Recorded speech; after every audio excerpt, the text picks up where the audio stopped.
ایسی 5 چیزیں ہیں جو اگر آپ زندگی میں کر رہے ہیں تو ان کو چھوڑ دیں، چونکہ یہ 5 چیزیں آپ کی نیکیوں کو ضائع کر دیں گی۔ سب سے پہلی چیز ریاکاری ہے۔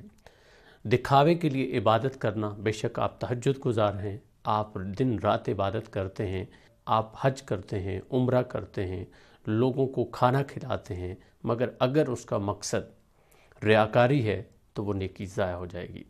اسی طرح دوسری نیکی کو ضائع کر دینے والی چیز احسان کا جتلانا ہے۔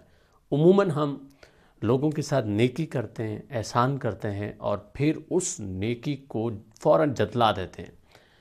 کبھی کبھار تو دنیا کے سامنے بتا دیتے ہیں کہ میں نے کل تیرے ساتھ یہ نیکی کی، میں نے تیرے ساتھ یہ کیا، میں نے تیرے ساتھ وہ کیا، تو یہ بھی آپ کی نیکیوں کو ضائع کر دے گی۔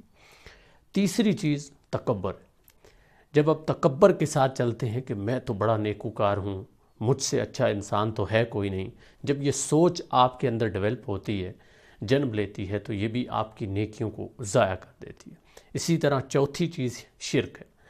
اگر آپ بہت زیادہ نیکیاں کرتے ہیں مگر اللہ کا شریک ٹھہراتے ہیں تو تب بھی آپ کی ان نیکیوں کا، ان ڈیڈز کا کوئی فائدہ نہیں۔ اور آخری چیز حرام چیز کا کھانا یا حرام کام کرنا ہے۔ اگر آپ تہجد گزار ہیں، آپ بے شمار نیکیاں کرتے ہیں، مگر جب آپ تنہائی میں ہوتے ہیں، اکیلے میں ہوتے ہیں، جب آپ کو یہ محسوس ہوتا ہے کہ اب کوئی دیکھنے والا نہیں ہے، تب آپ حرام کام کے مرتکب ہوتے ہیں، تو پھر آپ کی نیکیاں ضائع ہو جائیں گی۔ تو اس لیے کوشش کریں کہ یہ 5 چیزیں کبھی بھی آپ کی زندگی میں نہ آئیں، تاکہ آپ کی نیکیاں آپ کے کام آ سکیں۔